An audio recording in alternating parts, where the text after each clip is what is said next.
I never thought I'd say this out loud, but the day my husband walked out of our home for a woman half my age was the day I died and was reborn. People think heartbreak kills you, but it doesn't. It changes you, quietly, painfully, piece by piece, until one day you no longer recognize the woman in the mirror. My name is Sarah Miller, and this is not a story about revenge or hate. It's about how I lost everything: my husband, my confidence, my identity, and somehow found myself again. But before you think this is just another sad story, let me tell you something. He came back. And when he did, he wasn't ready for the woman I had become. It all began so normally. Michael started coming home late from work. He said he had meetings, deadlines, pressure. I believed him. I always believed him. I was the kind of wife who trusted, who waited up late at night with dinner ready and a smile on her face. But that smile slowly faded as days turned into weeks, and weeks into silence. One night, I picked up his phone to silence the alarm that wouldn't stop ringing. That's when I saw her name: Emily Yellowheart. I froze. My fingers trembled as I scrolled through the messages. Words like, "I miss you already," and "last night was perfect." My heart felt like it was being squeezed in a fist. I couldn't breathe. When he came home that night, I didn't scream. I didn't cry. I just asked, "Who is Emily?" His face said everything before his lips even moved. He didn't deny it. He didn't even try. He just looked away and said, "I didn't mean for you to find out like this." That line broke something inside me, like my entire world had cracked open. I packed my bag that night, but then I stopped. I realized, why should I leave? This was my home, my children's home. I didn't destroy this marriage.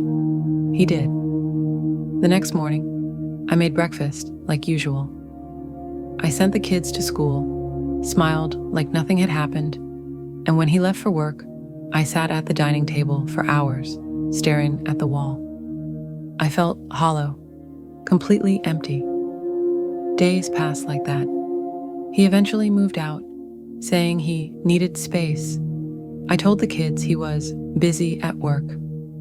I lied to protect them, though every night I could hear my daughter crying through the walls. Weeks later, a mutual friend told me Michael had been seen with Emily at a restaurant. She was barely 25. I was 42. Suddenly, I felt old, invisible, unwanted. I looked in the mirror and barely recognized the woman staring back. Tired eyes, wrinkles I'd never noticed. I stopped wearing makeup, stopped caring about myself. For months, I lived like a ghost in my own home. Then one morning, my son, who was only 12, came to me and said, "Mom, you're not smiling anymore." "I miss your laugh." That one sentence hit me harder than anything else. I realized I'd been disappearing from my own life. I was still alive, but I wasn't living.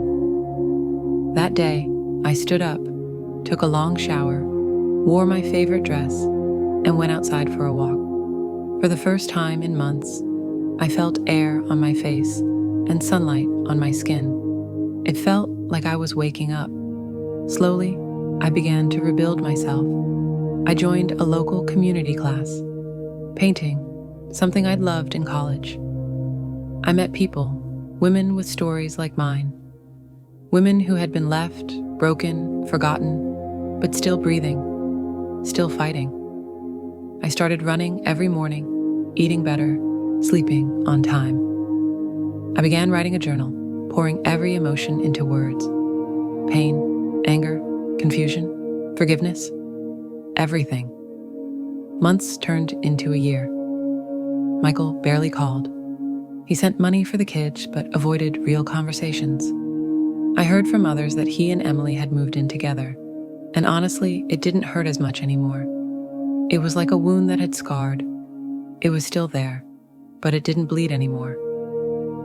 One day, out of nowhere, I received a message from him. "Can we meet?"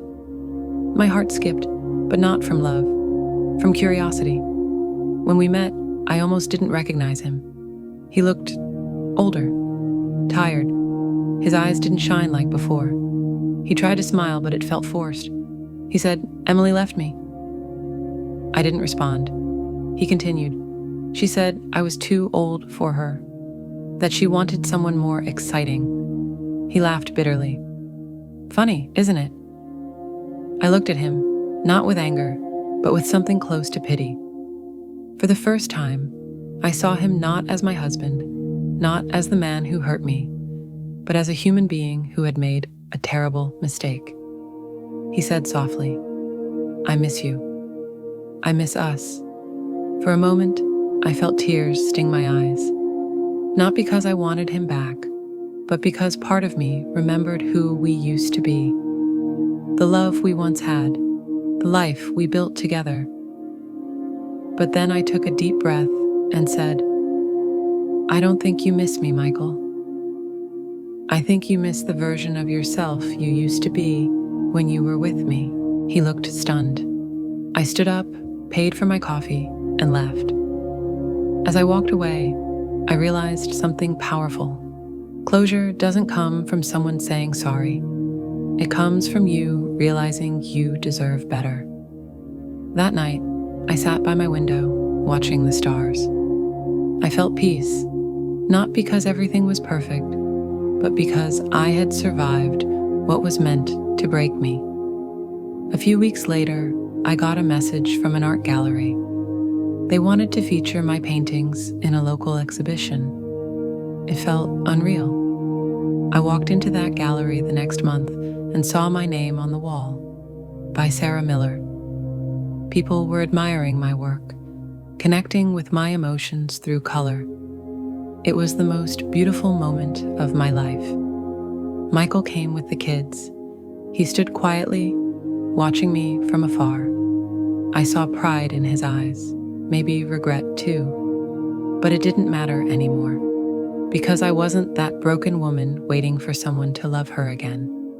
I had learned to love myself. When the event ended, he walked up and said, "You look happy."